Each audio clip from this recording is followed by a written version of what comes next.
After the funeral, veteran Jack Rayner stayed behind to clean his late mother's rose garden. It was supposed to be closure until Scout's paws hit metal beneath the soil and the past she'd hidden began to rise again. Hit like and subscribe if you believe some secrets are worth digging up. The train to Missoula wheezed into the station like an old man out of breath, dragging behind it the dust of 100 forgotten towns. Jack Rayner stepped off with one duffel bag and a dog leash wrapped around his wrist. The German shepherd at his side Scout moved silently, muscles tight beneath his coarse coat eyes, scanning the platform the way Jack's once had in Kabul. The air smelled of pine diesel, the kind of air that reminded him of funerals even when no one had died. But someone had. His mother. The drive home was quiet except for Scout's steady breathing from the passenger seat. Jack hadn't been home in 12 years. The road wound through empty fields past rusted mailboxes bearing names he once knew. When he turned into the long dirt drive, the house stood exactly as it had in his childhood, only smaller, grayer, a skeleton picked clean by time. His mother's rose garden lay wild and overgrown buds blackened by neglect. Jack killed the engine and sat still, hands gripping the wheel, staring at the sagging porch. He could almost hear her voice through the screen door. "Take your boots off, Jackie. The dirt can wait outside." He'd forgotten how soft she sounded when she wasn't angry. He unloaded the duffel, tossed it onto the porch, and started with the yard. The first few hours passed in silence, the kind of silence only the dead and the guilty could share. Scout followed him from patch to patch, sniffing the weeds tail low. The sun sank behind the ridge, painting the orchard in bruised light. That's when Jack noticed it. One rosebush near the far fence stood apart from the rest, newer, too clean. The soil was loose, darker, freshly turned. His mother's garden tools leaned beside the shed, still marked with her initials. He knelt, fingers sinking into the damp earth. It wasn't grief that made his chest tighten. It was instinct. A Marine's gut never stops cataloging what doesn't fit. "Scout," he muttered. The dog sniffed the ground, then began pawing at it, throwing dirt in quick, efficient arcs. Something metallic glinted beneath the roots. Jack froze. The soil there was different from the rest of the yard, fine, clay-colored, and packed tighter, the kind his mother used for her roses. Yet this patch had been disturbed recently. He scraped with his hands until the edge of a small tin box emerged. It wasn't rusted. It hadn't been there long. He hesitated, then pried it loose. The latch gave with a soft click. Inside, wrapped in wax paper, were a few folded receipts, crisp despite the soil, and a single check from a local bank. The name written across the top froze him in place: Margaret Rayner, his mother. The check was made out to Elm Foundation, Veterans Division. Dated only 2 weeks before she died.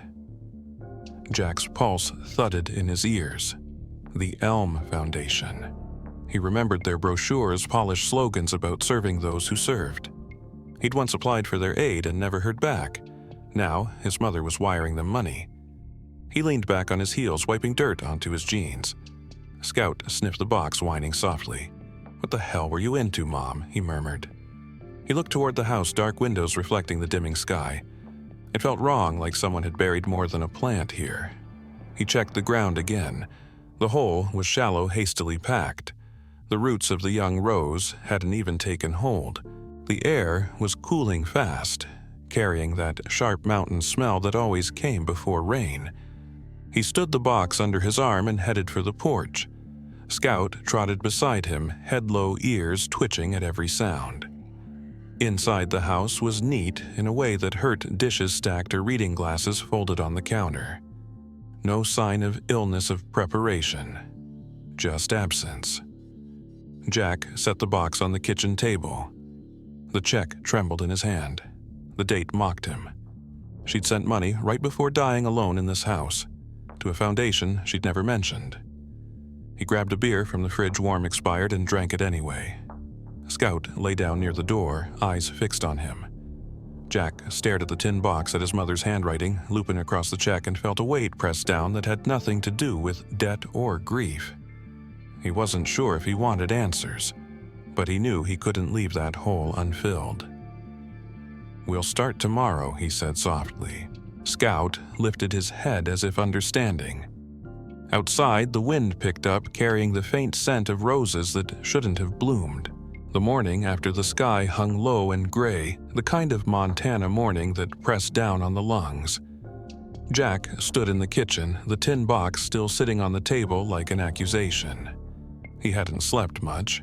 The receipts inside were from the Flathead Savings and Trust, a small local bank that had sponsored the town's parades when he was a kid. He remembered his mother standing in line there every Friday, cashing checks from her bookkeeping clients, always leaving with that thin smile that never reached her eyes. He slid the receipts into a folder, clipped Scout's leash, and drove into town. The streets were half-empty shops shuttered from a slow economy that never recovered. Inside the bank, the air smelled of carpet cleaner and coffee. The teller, a woman in her 40s with tired eyes, offered the polite, cautious smile reserved for strangers who looked like trouble. "How can I help you, sir?" she asked. Jack placed the receipts on the counter. "I'm handling my mother's estate," he said. "Margaret Rayner. These deposits were made here. I just need to know if the account's still active." She glanced at the papers, then at him, her expression tightening. "One moment, please." She disappeared into the back. Scout sat beside him, alert but calm. Minutes stretched. When the teller returned, her tone had changed. "Mr. Rayner, I'm afraid I can't disclose any account information," she said carefully, "but I can tell you that the account you're asking about was closed temporarily by a court order. It's under review." Jack frowned. "Under review by who it was sealed?" she said, hesitating. The request came from an attorney. "Local. Name's Alan Jeffers." "Do you know him?" Jack shook his head. The name meant nothing, but the implication did. Someone had stepped in before his mother died. Someone with enough authority to freeze her funds. The teller lowered her voice. "I shouldn't be saying this, but the order came through before her death certificate was filed. Someone knew she wouldn't be around much longer." Her words hung in the air like cold smoke. Jack thanked her quietly, took the papers, and left. Outside, the wind had picked up, scattering leaves along the sidewalk. Across the street, a black SUV idled with its lights off. Jack noticed it for a second, thought nothing of it, and drove away. He leaned against the truck, staring at the receipts. The dates lined up 2 neatly, deposits every 2 weeks, the last one made 14 days before she died. He felt Scout's nose nudge his hand, a reminder that he was still standing there, still breathing. "Let's go find this Jeffers," he muttered. The law office sat above a hardware store on Main Street, one of those second-floor spaces that smelled like old wood and forgotten ambition. Inside, the walls were lined with framed certificates, all slightly crooked. A receptionist led him into a narrow room where an older man sat behind a desk stacked with folders. "Mr. Rayner," the lawyer said, rising halfway, "I was wondering when you'd come." The familiarity in his tone put Jack on edge. "You froze my mother's account," Jack said flatly. "Why?" Jeffers gestured to the chair. "Please sit. Your mother was an extraordinary woman. Stubborn but sharp. She came to me 6 months ago about updating her will. She wanted to transfer all her assets to a nonprofit that supports veterans returning from combat." "The Elm Foundation?" Jack asked. Jeffers hesitated. "Yes, but there was a complication. The foundation's board objected to her donation. They claimed there were discrepancies in her bookkeeping history. They filed an injunction to delay the transfer until they could audit the funds." "Audit?" Jack's voice dropped. "Are you saying they accused her of something?" "Not directly," Jeffers said, "but they implied mismanagement. Your mother took it hard. She wanted to clear her name before signing anything, but time wasn't on her side." Jack's jaw tightened. "So they locked her money and waited for her to die." Jeffers sighed, removing his glasses. "I can't speak to motives, Mr. Rayner, but the timing was unfortunate. The request to freeze the account came from their legal department, but your mother insisted I file a protection order too to keep her assets from being seized until the dispute was resolved.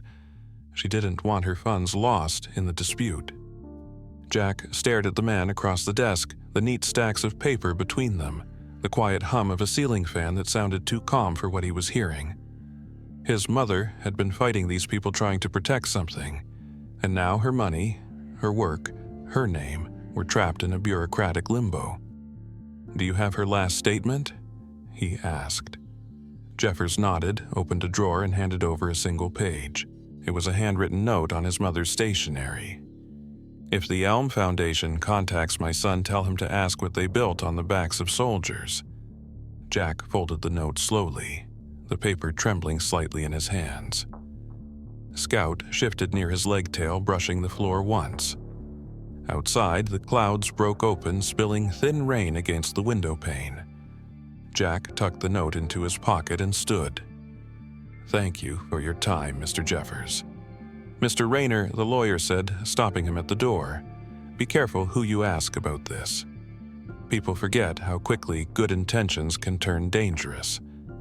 Jack met his eyes for a long second, then left without a word.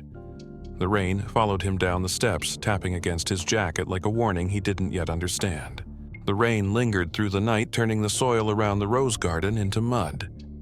Jack woke early, restless.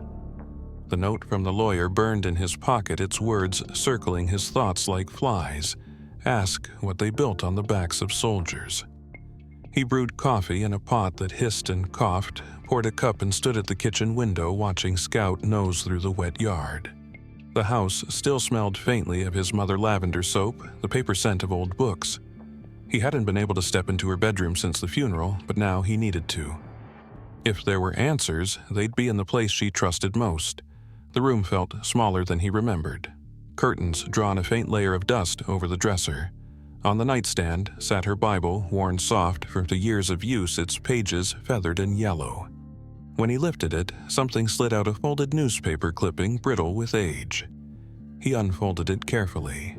The headline struck him first: Charity Scandal, Elm Foundation under federal review for misused veterans' funds. The date, June 1992. His mother's name appeared 3 paragraphs down: Margaret Rayner, Regional Accountant, Montana Division. Jack sat on the edge of the bed, reading slowly. The article detailed accusations of embezzlement funds meant for wounded soldiers rerouted through shell accounts. The investigation had fizzled after a year. No charges. The foundation had restructured their leadership, cleared. He felt his stomach tighten. His mother had been part of this, at least on paper, but she had never once mentioned it. Not through all his deployments, not during his father's passing, not even when he'd come home broken from the war. The clipping was old, but in the margin, written faintly in pencil, were 3 words: "They never stopped." He read it twice. The handwriting was hers, small, precise, the kind that once filled his report cards with gentle corrections. It wasn't a note to anyone. It was a confession. He rubbed his thumb along the pencil line, the graphite smearing onto his skin. If she knew the corruption continued, why hadn't she said anything? Why keep donating to the same foundation? Unless she hadn't been donating, she'd been tracking. Jack opened her dresser drawers methodically. Inside, one beneath a stack of folded scarves, he found an envelope addressed to her church, but never mailed. The letter inside was blank except for the first line: "If anything happens, tell Jack to look in the garden." He exhaled slowly. "You were still fighting this, weren't you?" he murmured. Scout appeared at the doorframe, ears, perked eyes, questioning. Jack patted his thigh and the dog patted closer, resting his head on Jack's knee. The weight grounded him. He picked up the newspaper again, tracing the faces in a black and white photo: 6 executives in suits lined up at a press conference. The man at the center, broad shoulders, silver hair, was identified as Richard Devlin, Director of Operations. The last name rang familiar. He'd seen it before on the card carried by Mark Devlin, the man who'd visited yesterday from Elm. Father and son, he realized. The family name had been running the foundation for 30 years. His pulse quickened, anger and disbelief mixing in his chest. His mother had faced those men, worked under them, and probably tried to expose them. And now, decades later, they were still here, still holding the same power, and somehow she had been sending them money at the end of her life. He set the clipping down and pulled open her desk drawer. Inside were receipts from grocery stores, utility bills, and a few letters from local veterans' thank you notes for helping them navigate paperwork. Beneath the stack lay a notepad page with a few phone numbers, one labeled simply FBI Field Office, Missoula. She'd been quietly doing the job Elm claimed to do. He imagined her sitting at this very desk night after night, balancing her own ledgers, trying to put right what others had broken. The thought made his throat tighten. Scout shifted beside him, nose pressing into Jack's hand as if sensing the change in his breathing. "Yeah," Jack whispered, voice low. She knew something. He glanced again at the penciled line. They never stopped. The handwriting wavered at the end as though she'd written it with shaking hands. Jack folded the clipping carefully and tucked it into his jacket. The rain had stopped outside, but clouds still clung to the hills. He stood, eyes moving across the room, the bed neatly made, her glasses resting atop a closed book, the quiet dignity of a life spent in order. For the first time, he saw that order differently, not as habit, but as armor. She'd kept her world tidy so no one would suspect what she was hiding underneath. He looked down at Scout, whose eyes followed his every move. "We're not done, buddy," Jack said softly. The dog's ears flicked toward the soundtail, brushing the floor once. Jack turned toward the doorway, the folded clipping burning like a match in his pocket, the faint smell of rain still lingering on his mother's sheets. By noon, the rain had thinned to a cold drizzle, just enough to turn the gravel drive into a slick gray ribbon. Jack spent the morning sorting through boxes of his mother's papers at the kitchen table, each one a quiet monument to how orderly she'd been. Her handwriting was small and consistent. Her bills paid months ahead, her ledgers aligned by date. Every line whispered that she had expected someone to look one day and understand. Scout dozed near the door, ears flicking at every passing sound. The house felt heavier than usual, as if it knew what it was hiding. Around midday, a knock came at the front door. 3 polite taps, deliberate, neither friendly nor nervous. He quickly gathered the most important folder, the receipts and ledgers, and tucked it into the cabinet beside the fridge before answering. Jack opened it to find a man in a tailored gray coat, his shoes polished despite the mud outside. "Mr. Rayner," the man said warmly, extending a hand. "Mark Devlin, Elm Foundation. I wanted to stop by personally to offer condolences." Jack's spine stiffened at the name. Devlin. The same surname from the article, the same family that had run Elm since before he was born. "You knew my mother?" Jack asked. "Quite well," Mark said, stepping inside before Jack could answer. "She worked with us years ago, a loyal employee, a remarkable woman. We were deeply saddened to hear of her passing." His voice was smooth, the kind that made even false comfort sound sincere. Scout stood immediately, hackles lifting, a low rumble rising in his chest. "It's fine," Jack murmured, though his hand tightened on the leash. Mark glanced at the dog with a polite smile that didn't reach his eyes. "German Shepherd, yes. Beautiful animal, protective. He's got reason to be," Jack said. "Can I help you with something?" "Mr. Devlin." Mark clasped his hands, surveying the room, casually, his gaze pausing on the stack of papers on the counter. "Just wanted to pay respects," he said, "and to extend an offer. If you're handling funeral expenses, the foundation would be happy to assist. It's the least we can do for the family of one of our own." The words were kind but rehearsed. Jack nodded slowly. "That's generous. Though my mother left things pretty squared away. Of course," Mark said, his smile unwavering. "Still, we want to ensure her legacy is honored properly. She was dedicated. Some might say too dedicated." Jack caught the flicker in his eyes when he said it, like a man measuring what he could reveal. "Dedicated to what exactly?" "To the mission," Mark said quickly. "Helping veterans rebuild their lives. You served, didn't you, Marines?" Jack hesitated. "I did." "Then you understand," Mark said, voice softening. "This kind of work leaves marks. On all of us." He took a slow step forward, studying a framed photo on the wall, Jack's mother standing beside a group of local veterans, their faces lit with laughter. "She believed in us. I hope you do too." Jack felt something cold settle behind his ribs. "I believe in facts, Mr. Devlin, not slogans. For the first time, Mark's smile faltered just slightly, then he laughed low and polite. "Fair enough. Well, I won't keep you. I know Loss has a way of filling the room." He reached into his coat pocket and set a business card on the counter. "If you need anything funding paperwork assistance, call me directly. We take care of our own." Jack nodded without taking it. Scout's growl deepened as Mark moved toward the door. "He's protective," Mark said again, still smiling. "That's good. Loyalty's rare these days." The door shut behind him and silence filled the house. Jack exhaled, realizing he'd been holding his breath. Scout paced once in front of the window, tail stiff, then stopped at the threshold of the kitchen, nose pressed to the floor.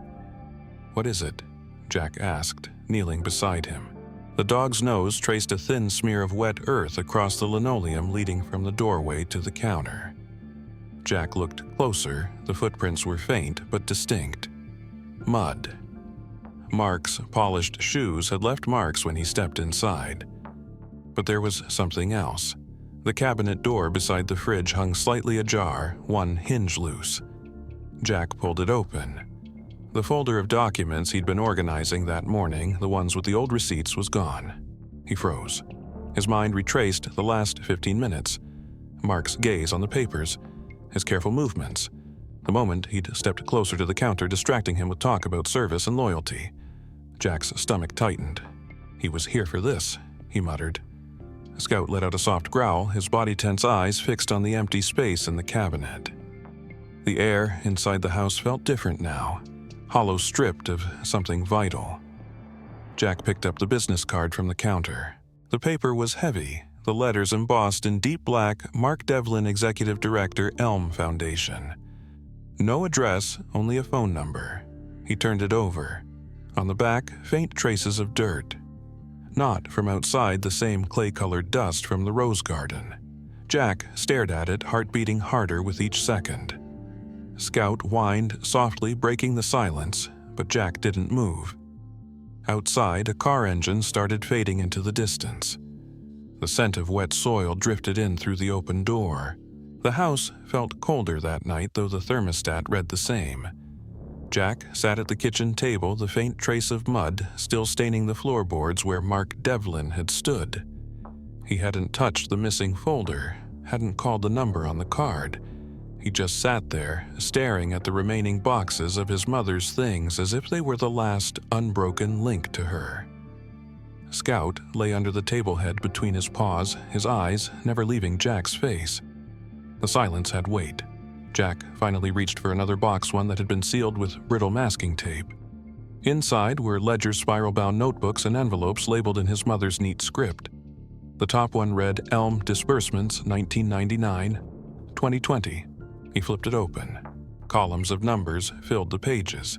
Dates, transaction codes, donation records. Each line was precise, but as his eyes moved further down, the symmetry began to fracture. Transfers marked Veterans Housing or Rehabilitation Fund appeared alongside deposits into accounts labeled only by initials. Some entries had question marks beside them, or the faintest trace of erased notes. He flipped another page and stopped. The handwriting here was different, slanted, shakier, written with a heavy hand. The year was 2015. Under it, a list of transfers labeled Elm Main Office, followed by amounts in the tens of thousands. No receipts, no donor names, just arrows drawn between entries looping like a trail she had been following.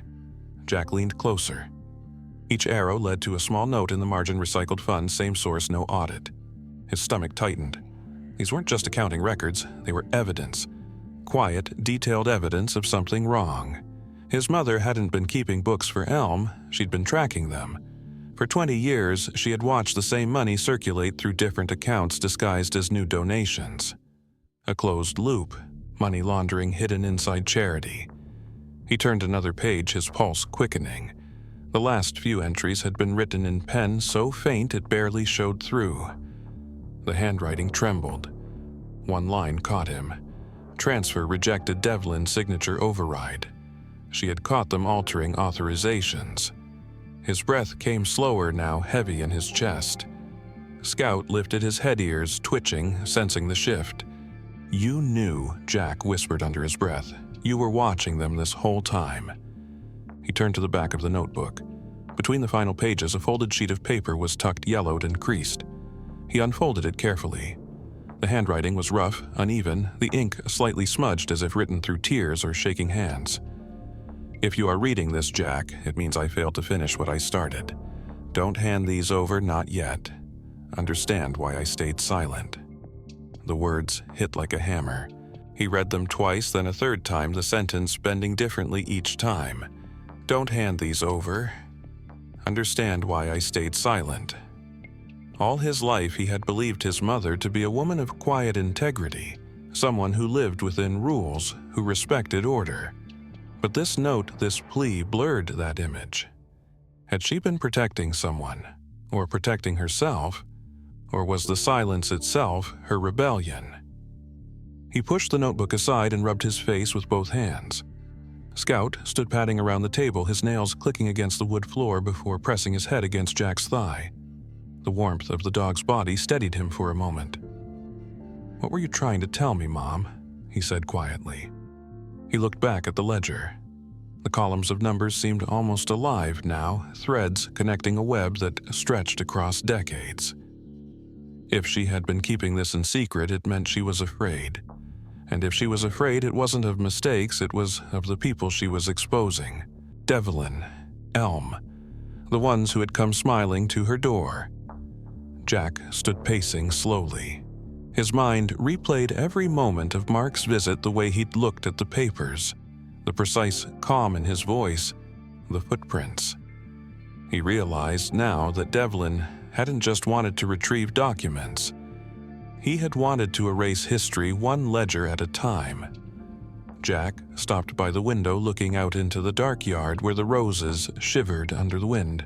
Scout stood beside him, silent, watchful. "If I hand this over," Jack murmured, "they'll bury it, like they buried you."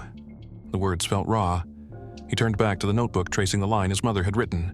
The ink had bled slightly into the paper fibers like veins under skin. "Understand why I stayed silent." He wondered what it had cost her to write that, how many nights she had sat right here balancing truth and fear. He closed the ledger, his hands trembling slightly, the weight of the book heavier than its pages. Outside, the wind howled through the eaves, carrying with it the faint scent of roses and rain.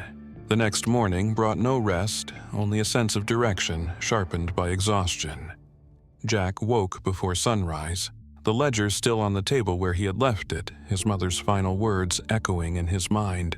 "Don't hand these over. Understand why I stayed silent." He couldn't understand, not yet, but the pieces were aligning and he knew he needed answers beyond the paper trail. People had lived through what Elm claimed to fix. If corruption ran through their work, someone out there would have seen it firsthand. He poured black coffee into a thermos, whistled softly, and Scout trotted to the truck, jumping into the passenger seat with practiced ease. The drive to Kalispell took an hour, winding through misty back roads and pine forest. The man he was going to see, Tom Greer, had served 2 tours with him in the Corps before a roadside blast ended his career. Jack had heard through other vets that Tom lived quietly now, on disability in a cabin near the lake. When Jack arrived, the place looked worn but cared for. A flag hung from the porch faded to pale red and blue. Tom was already outside, splitting wood, his frame thinner than Jack remembered, but his stance still solid. He looked up as the truck pulled in, wiping his hands on his jeans. "Jack Rayner," he said, half smiling. "Didn't expect to see you this far north." "Needed to ask you something," Jack said, climbing out. "About Elm Foundation." Tom's expression changed, the smile fading, replaced by a look somewhere between bitterness and warning. "You too, huh?" he said quietly. "Come inside." The cabin smelled of coffee and cedar smoke. Photos of Marines lined one wall, each in dusty frames. Scout settled near the fireplace, his head resting on his paws, eyes tracking every move.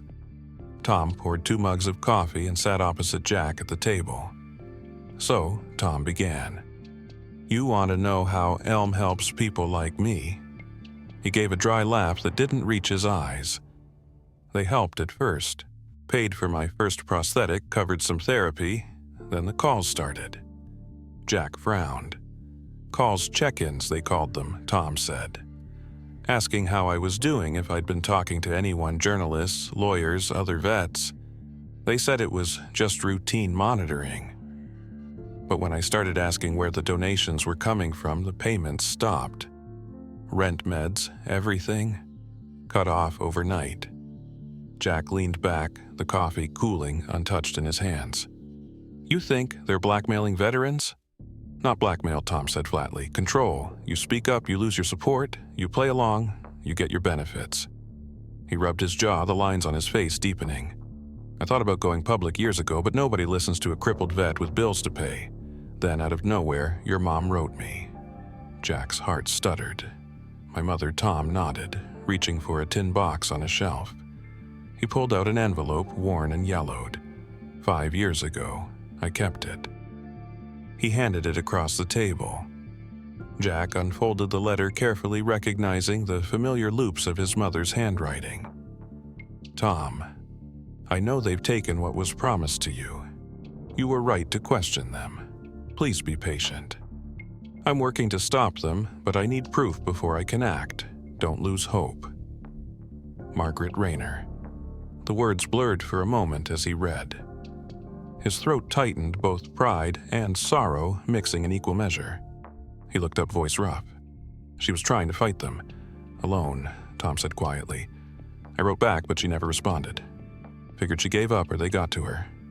Didn't know she'd passed until last week's obit. Jack folded the letter, slowly running his thumb over the creases. His mother hadn't been complicit in Elm's corruption. She'd been working from the inside, collecting proof writing to people they had hurt. She had stayed silent, not out of fear, but strategy. Did she ever tell you what proof she was after? Just said it was close, Tom said. Said everything came down to one account, something called Project Garden.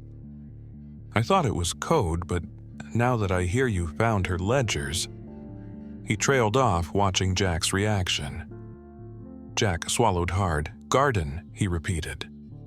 The word struck something deep immediate. The rose garden. The one his mother had tended like sacred ground, the one she had forbidden him to dig near as a kid. He felt Scout shift beside him, lifting his head as if sensing the change in the air.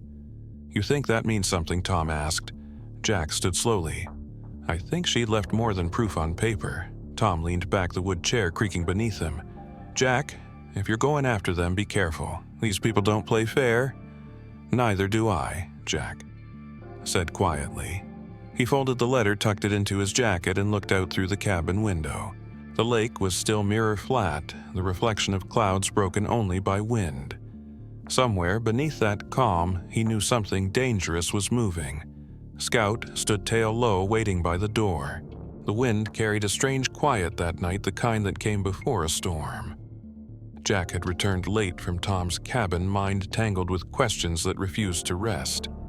He'd left the ledger open on the table, the pages fanned like a warning. A Scout lay near the front door, half asleep, but alert the way trained dogs always are. Sometime past midnight, a noise cracked the silence, a faint scrape against the back window. Scout's head snapped up instantly.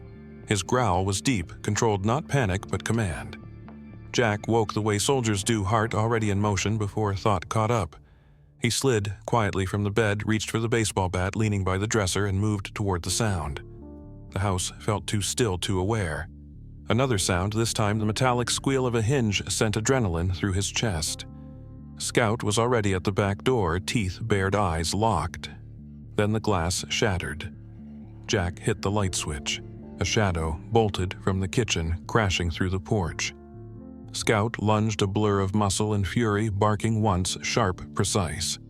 Jack followed bare feet on cold floor, just in time to see a figure sprinting toward the driveway. Head to toe, black gloves, hood up. The porch light caught the glint of a metal tool falling from their handlock, pick, or crowbar, he couldn't tell.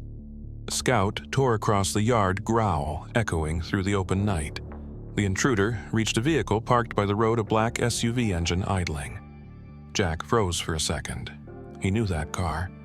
He'd seen it parked across from his mother's house weeks before she died, and again outside the lawyer's office when he first met Jeffers. The driver dove inside, slammed the door, and the vehicle peeled off tires, spitting gravel into the air. Scout chased until the taillights vanished over the hill, then trotted back, panting, hackles still raised. Jack stood in the cold, the breath from both of them rising in white plumes. "Good boy," he whispered, hand trembling as it rested on Scout's back. Inside, the damage was minimal. The back window smashed, a few drawers open, papers scattered on the floor, but one box was missing. Whoever came tonight knew Devlin hadn't found everything in his visit. They'd come to finish the sweep. The smallest one, the one that had held his mother's letters. His pulse pounded in his ears. This wasn't random. They hadn't come for cash or jewelry, they'd come for information. He picked up the tool left behind, holding it under the light. A lock shim standard issue for security contractors or field agents, not some petty thief, the kind of thing used by professionals. Scout stayed close as Jack called the sheriff's office.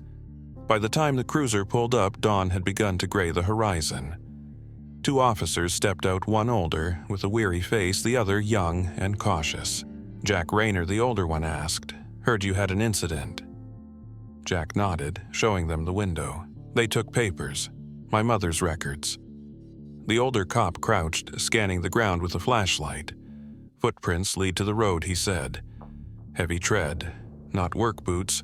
Tactical, maybe." The younger one was checking the neighbor's cameras. After a few minutes, he called out, "Sarge, the wires are cut." "Clean job." The older cop straightened slowly. "Cuthouse snipped close to the junction box," the rookie said. "Knew exactly where to look." Jack exhaled. They weren't amateurs. The sergeant's eyes narrowed. "You said they took papers?" "What kind of papers?" "Financial," Jack said carefully. "Old ledgers, connected to the Elm Foundation." The name caught the sergeant's attention. He exchanged a quick look with his partner. "Elm, huh?" he muttered. "They've got an office down in Missoula, do a lot of contracting with law enforcement charity outreach donations for the department." "That wouldn't be their car, would it?" "What kind?" Jack asked. "Black Yukon, unmarked plates, but tagged to their Missoula branch," the sergeant said, flipping through his notepad. "You sure you saw right?"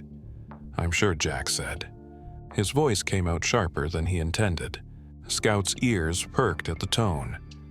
The officer studied him for a long moment. "We'll file the report," he said finally.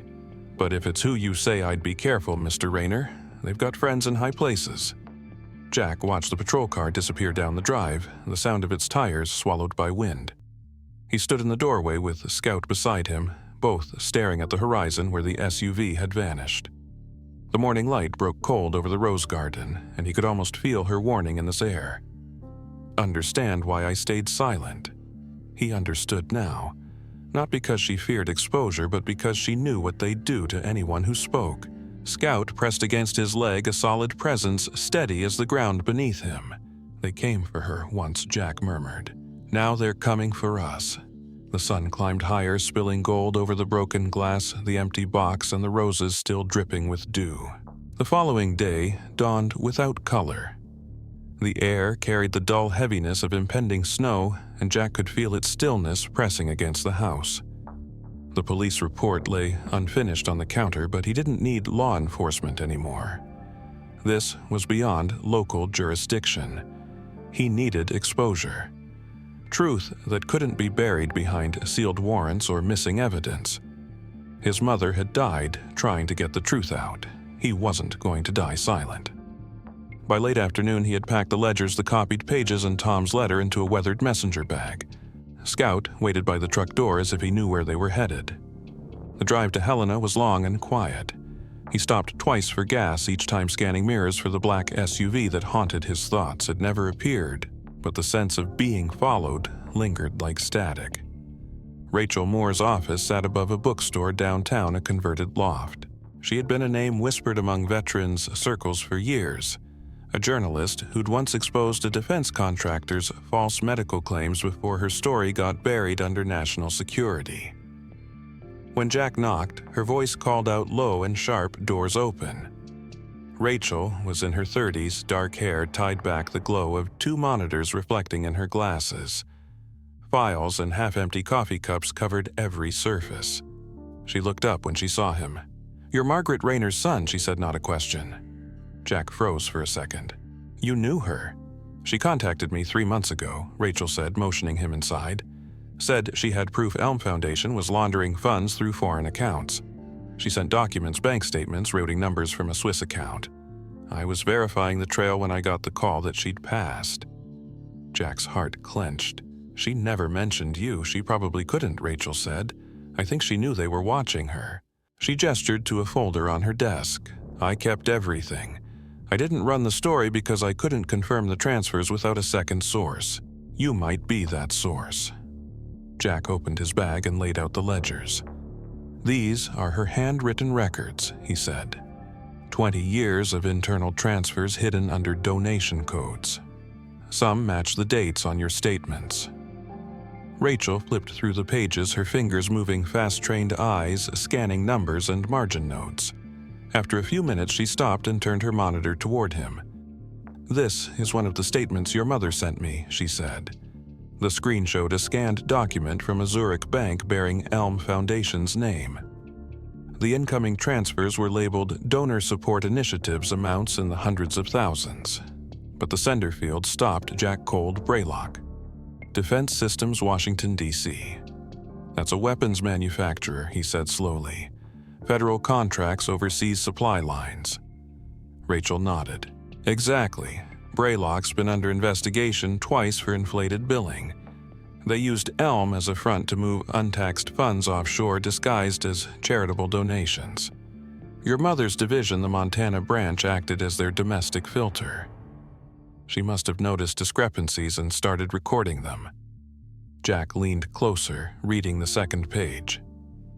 Outgoing transfers from Elm led not to veteran housing programs, but to shell companies registered under harmless names: Agri North, Pine Creek Logistics, Hillstone Consulting. All fake, Rachel said. Empty offices, no staff, no tax filings. It's a laundering web. And she found it, Jack murmured. Rachel looked at him. She found it, and she tried to bring it to me. The problem is, someone inside Elm caught wind of it. Her death was sudden. Jack hesitated. Stroke, they said. Peaceful.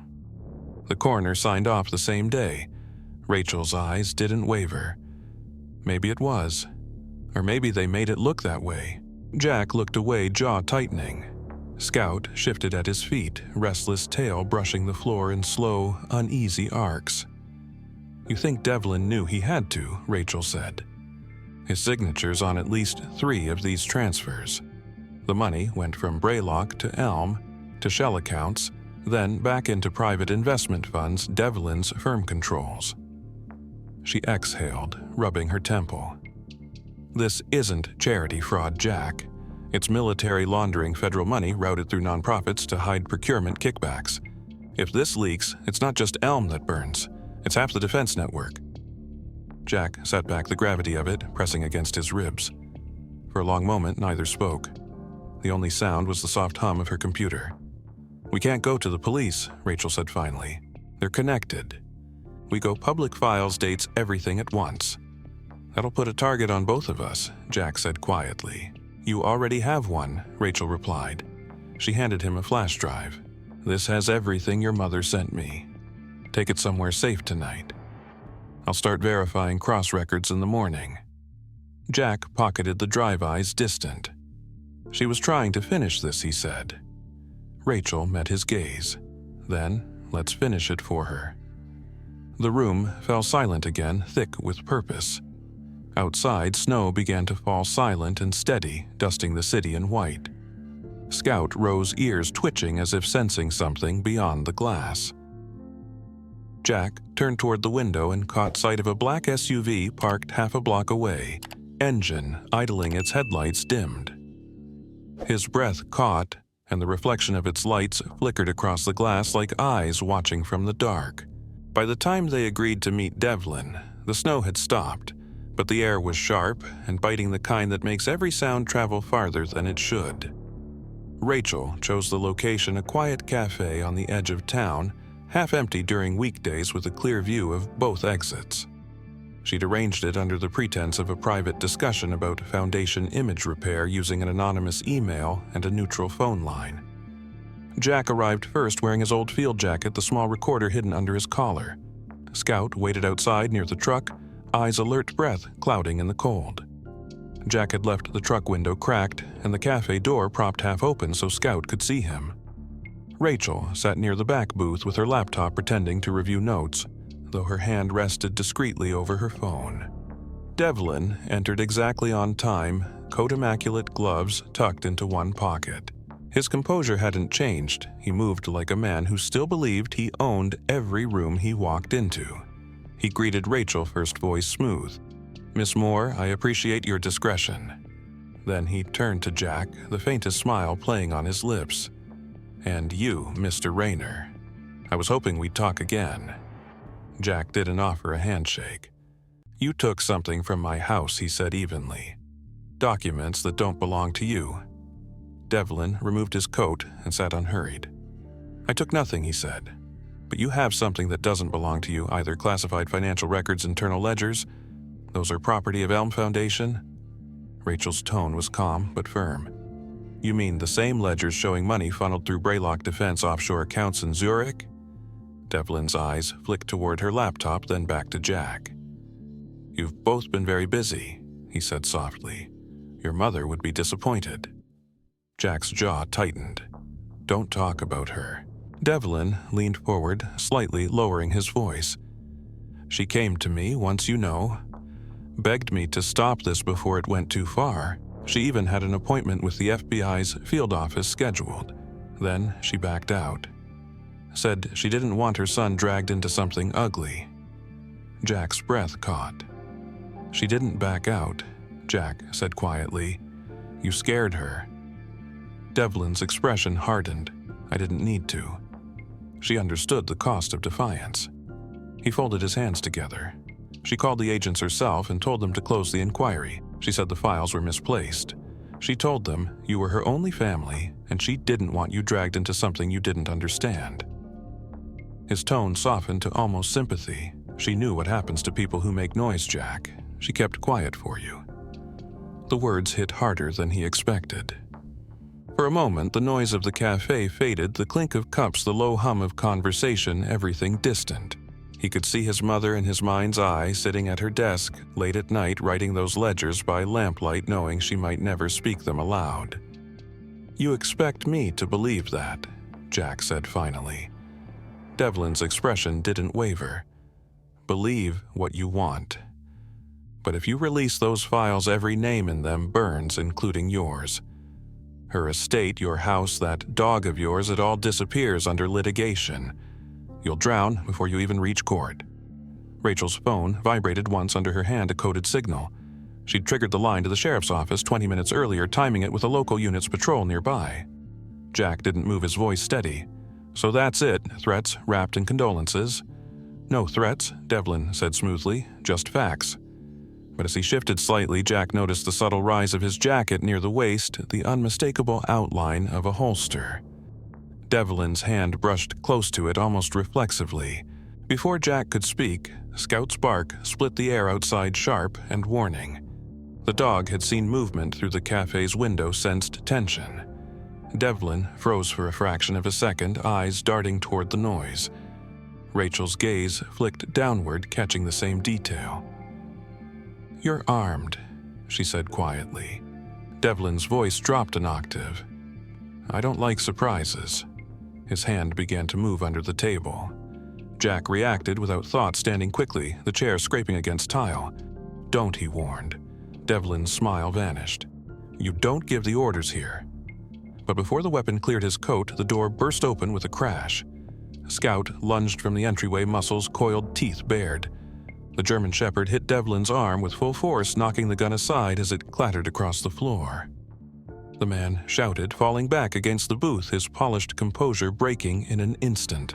Jack stepped forward, kicking the firearm out of reach while Scout held position, teeth gripping Devlin's sleeve but never breaking skin. Within seconds, red and blue lights flickered against the cafe windows.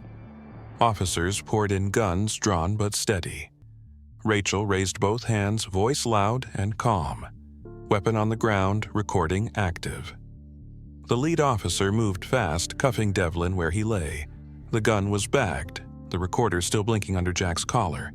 Devlin looked up at him, fury and disbelief warring in his expression. "You think this ends with me?" he hissed. Jack didn't answer. The officers led him out through the front door, the cold air rushing in behind them. Scout sat beside Jack, chest-heaving eyes fixed on the empty booth. Rachel closed her laptop slowly. "You okay?" she asked. Jack nodded once, though his pulse still thundered. Outside, the sirens faded into the distance. Snow began to fall again, soft, steady, indifferent to everything it covered. The days that followed blurred into a storm of sirens, headlines, and interviews. The recording from the cafe spread faster than either Jack or Rachel had imagined. Federal agents moved in before dawn 2 days later, seizing files from Elm's headquarters in Missoula and freezing the Foundation's accounts across 3 states. Within days, the name Elm Foundation was on every major network in the country. The story unraveled like a thread pulled from a rotten fabric: donation fraud, defense kickbacks, embezzlement hidden behind glossy charity galas. Every audit, every transfer, every name Jack's mother had written in her ledgers turned out to be real. The numbers matched the Swiss records Rachel had kept, and the paper trail stretched all the way to Washington. What had once been whispers among veterans became proof undeniable and absolute. The Justice Department called it the largest financial misconduct case tied to veteran aid in 50 years. Jack sat through the hearings quietly, wearing the same jacket his mother used to patch when he was in the service. Reporters asked for statements, but he gave none. The facts were enough. When the verdict came guilty on all counts, he didn't feel triumph. Only the slow release of something that had been wound too tight for too long. Devlin's polished mask shattered under oath.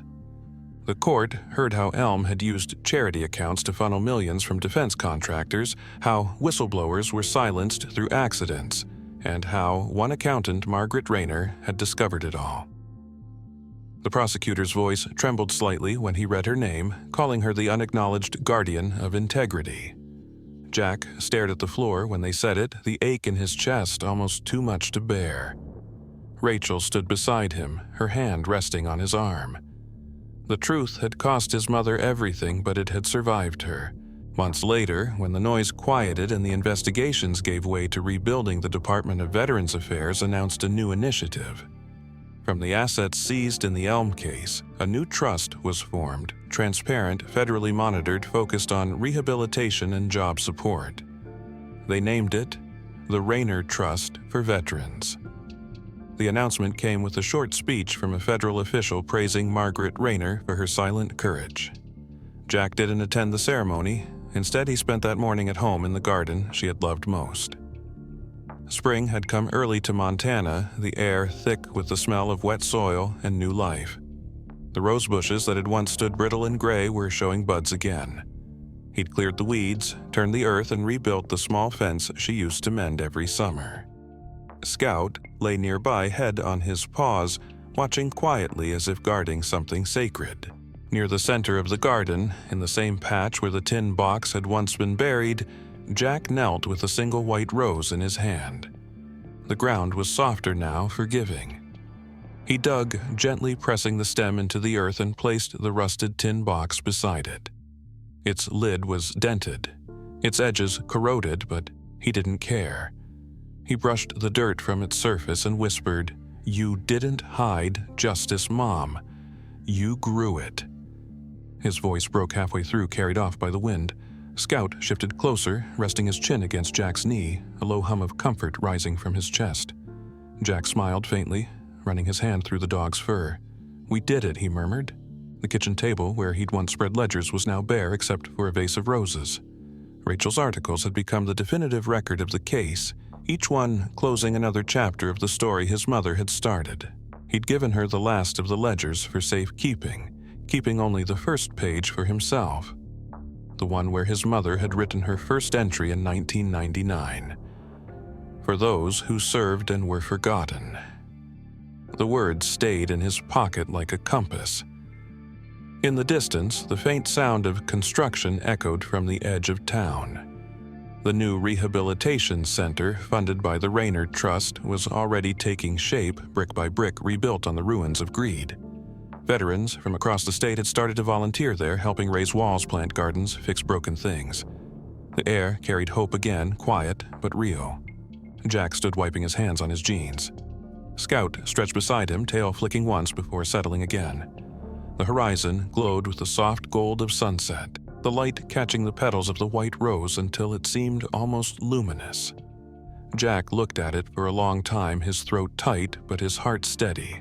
The garden no longer felt like a grave. It felt like a promise kept. He reached down, scratching behind Scout's ear, and said softly, "Rest now, boy." She'd be proud. For the first time since he'd come home, Jack felt the silence wasn't empty. It was peace. The dog-side eyes closing. The wind moved through the rose bushes like a whisper, gentle, forgiving, alive. If this story touched you, please like and subscribe to follow more real human stories like Jack's. Which moment stayed with you most, the truth revealed, or the white rose at the end? Where are you watching from?